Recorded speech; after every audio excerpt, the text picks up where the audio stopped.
Halo semuanya, selamat datang kembali di channel I Love Film. Pada video kali ini, saya akan menceritakan sebuah film yang berjudul The Impossible yang rilis pada tahun 2012 di Spanyol. Seperti yang kita tahu, bencana tsunami pernah melanda Indonesia pada tanggal 26 Desember tahun 2004 di daerah Aceh dan sekitarnya. Tidak hanya di Indonesia, bencana tersebut juga melanda negara tetangga, yaitu Thailand. Hal ini menunjukkan betapa dahsyatnya bencana tsunami tersebut hingga menimpa banyak negara. The Impossible sendiri merupakan film yang diangkat dari sebuah kisah nyata yang dialami oleh keluarga Maria Bellan yang berasal dari Spanyol. Mereka sedang berlibur untuk merayakan hari Natal dan Tahun Baru di Thailand. Ide dasar pembuatan film ini karena mendengar dari radio mengenai kisah perjuangan hidup keluarga tersebut. Dan beginilah kisahnya.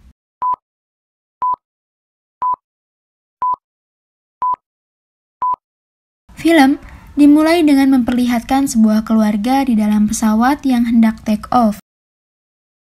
Anggota keluarga itu terdiri dari Henry Bennett, Maria Bennett, dan ketiga anak mereka yaitu Lucas, Thomas, dan Simon.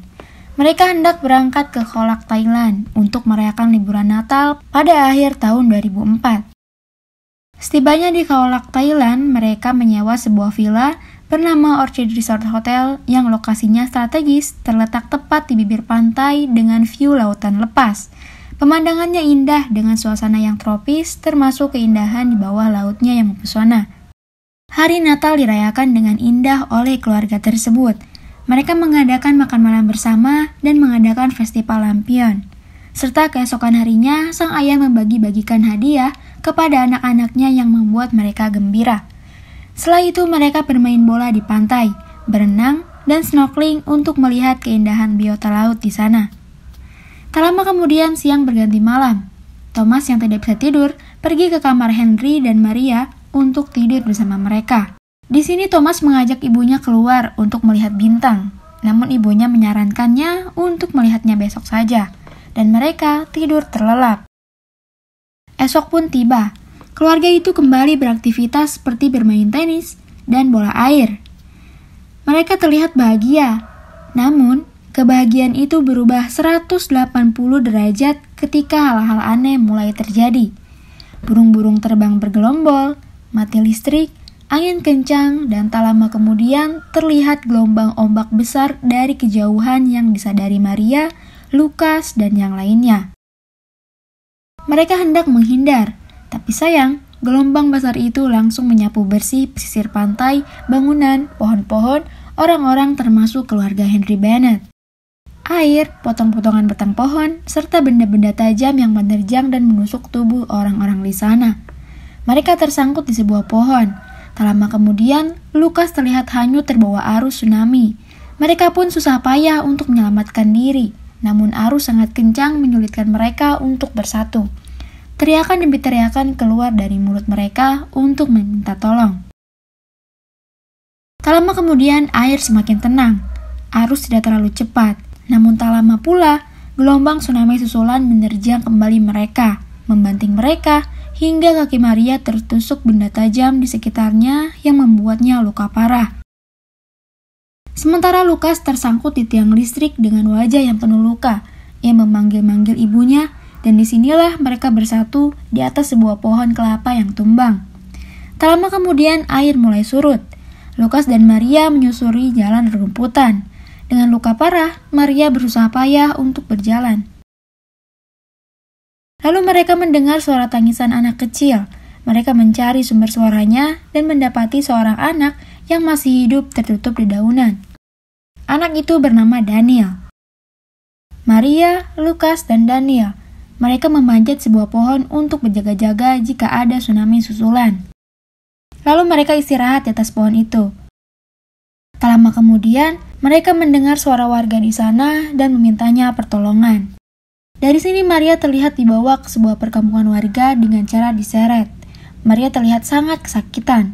Meskipun begitu, ia tidak percaya bahwa akan ada orang yang menolong mereka.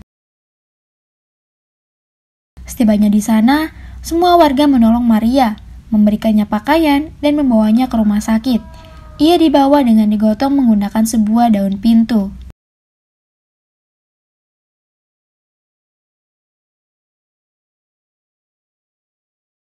Tiba di rumah sakit, Lukas memperhatikan keadaan sekitar. Jeritan dan tangisan para korban tsunami membuatnya kengerian. Lalu Lukas menuju ruangan ibunya yang sedang ditangani dokter. Banyak sekali para korban tsunami di sana, mulai dari yang luka parah dan luka ringan. Mereka pun kehilangan para anggota keluarganya, termasuk Maria dan Lukas. Di sini Maria meminta Lukas untuk membantu orang-orang. Katanya apa saja. Lalu Lukas memutuskan untuk membantu seorang pria yang mencari anaknya bernama Morten Bertram. Satu persatu ia tanyakan kepada orang-orang di sana, dan semakin banyak orang yang meminta bantuan hal yang sama, yaitu mencari anggota keluarga mereka. Ia pun mulai menulis nama-namanya pada secari kertas. Ia mencari kesana kemari dengan meneriaki nama-nama yang ada di kertas itu. Lalu ketika ia menyebut nama Morten Bertram, seorang anak laki-laki menyautnya. Ya, Lukas menemukan anak yang dicari pria tadi, dan dia tidak percaya bisa menemukannya. Lalu Lukas berlari menghampiri pria tadi dan memberitahu bahwa anaknya ada di sini. Lukas pun merasa bahagia. Ia berharap akan mengalami hal yang sama, yaitu bertemu semua anggota keluarganya. Setelah itu Lukas berlari menemui kembali ibunya. Namun ketika ia tiba di ranjang ibunya, ranjang itu kosong. Ia berteriak dan menangis mencari ibunya. Tapi sayang, tidak ada yang tahu kemana ibunya dipindahkan. Lalu seorang dokter membawa dia ke sebuah tenda evakuasi. Diberikanlah dia foto-foto korban tsunami yang meninggal. Dan beruntungnya ibunya tidak ada di sana. Lalu Lukas diberi label di bajunya. Dan dokter itu pergi. Lukas melihat sekelilingnya banyak sekali anak yang diberi label, yang berarti mereka pun kehilangan anggota keluarganya. Di sini diperlihatkan langkah seorang pria menyusuri puing-puing reruntuhan. Ia menemukan sebuah bola merah muda yang merupakan bola anaknya. Dan ternyata pria itu adalah Henry Bennett. Lalu ia memanggil-manggil Lukas dan Maria, berharap mereka ada di sana. Lalu Henry kembali ke penginapan. Rupanya di sana ada Thomas dan Simon yang masih hidup. Mereka ada di atas genting memantau helikopter untuk meminta bantuan. Tak lama kemudian Henry dan anak-anaknya pergi ke tempat evakuasi. Ia menitipkan Thomas dan Simon ke sebuah mobil penampungan agar mereka aman. Mereka ditemani seorang wanita muda. Sementara Henry melanjutkan pencarian Lukas dan Maria. Di sini Lukas diminta untuk melihat benda-benda yang ditunjukkan seorang wanita di sana, karena siapa tahu benda-benda itu merupakan benda milik ibunya. Namun tidak ada satupun benda yang ia kenali. Lalu Lukas diajak untuk menuju sebuah ruangan. Lukas pun merasa lega, karena ternyata ibunya ada di ruangan itu. Ia menangis karena ia pikir ibunya sudah meninggal. Di sisi lain, Henry Bennett melihat-lihat ratusan kantung mayat untuk mencari Maria dan Lukas. Ia ditemani oleh teman kenalannya yang juga kehilangan keluarganya. Lalu mereka pergi ke pusat informasi berharap menemukan nama-nama anggota keluarganya. Banyak sekali kerumunan di sana. Orang-orang juga mencari informasi keluarganya. Di luar Henry melihat wanita yang bersama Thomas dan Simon. Namun tidak dengan mereka. Lalu ia menanyakan di mana anaknya. Dan wanita itu bilang bahwa anaknya dibawa di mobil dan tidak tahu mau dibawa kemana. Sementara di rumah sakit, Lukas melihat Daniel, anak laki-laki yang mereka selamatkan. Rupanya Daniel sudah bertemu dengan ayahnya, sedangkan Lukas tidak tahu di mana ayah dan adiknya. Ketika kembali, Maria meminta Lukas untuk melihat kondisi lukanya, tetapi ia berlari menuju dokter untuk memberitahu bahwa luka ibunya memburuk dan menghitam. Dan dokter bilang bahwa ibunya akan segera dioperasi. Tak lama kemudian, Henry tiba di rumah sakit yang sama. Ia meminta sang supir menunggunya 5 menit. Karena ini satu-satunya tempat yang belum ia telusuri. Dari luar jendela, Henry mencari anak dan istrinya. Namun sayangnya, ranjang Maria ditutup oleh gorden hingga Henry tidak dapat melihat Maria. Tak lama kemudian, Lukas yang sedang mencari makanan melihat langkah kaki seseorang. Entah karena ikatan batin, ia yakin bahwa itu adalah kaki ayahnya. Kemudian Lukas berlari mengejarnya. Tapi karena banyak orang, menyulitkan ia menemukan pria tadi. Terlihat Thomas dan Simon berada di atas mobil. Ia bersama anak-anak yang lain. Simon tidak kuat menahan rasa ingin buang air kecilnya. Lalu ia turun disusul oleh Thomas. Thomas memintanya untuk buru-buru agar tidak ketinggalan mobil. Sementara di belakang mereka terlihat Lukas yang sedang mencari sosok pria tadi. Ia berusaha mencarinya, namun pria itu tidak ada. Di sisi lain, Henry kembali ke mobil karena pencariannya tidak ada hasil. Sebelum mobil yang ditumpangi Henry berangkat, dan sebelum Thomas dan Simon kembali ke mobil, Lucas frustasi dan berteriak sangat kencang. Suara teriakannya terdengar oleh Thomas dan Simon. Lalu kedua anak itu memanggil Lucas di belakangnya dan berlari menghampirinya. Ia sangat tidak percaya bisa dipertemukan kembali. Tak lama, Henry muncul karena sama-sama mendengar teriakan Lucas. Lalu mereka saling berpelukan dan menangis. Lucas pun memberitahu ibunya ada di sini dan menceritakan keadaannya.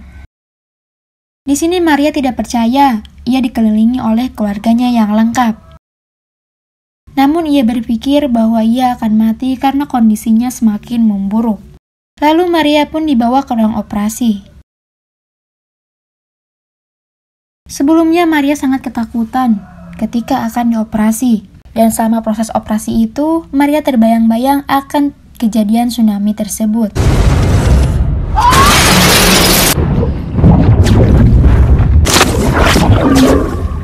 Henry Bennett dan anak-anaknya semalaman menunggu. Dan akhirnya operasi berjalan dengan lancar. Di sini terlihat keluarga Henry Bennett memasuki bandara. Ia hendak pulang ke negaranya. Dalam pesawat, Maria berbaring paling depan. Lucas menghampiri Maria, menceritakan bahwa Daniel sudah bertemu ayahnya. Maria pun terpercaya, seperti ia tidak percaya bahwa ia akan selamat dipertemukan kembali dengan keluarganya dan kembali pulang ke negaranya. Film pun selesai. Dari film tersebut mengingatkan kita akan bencana yang bisa terjadi kapan saja tanpa sepengetahuan kita. Namun di samping itu, keajaiban akan selalu ada bagi mereka yang berusaha.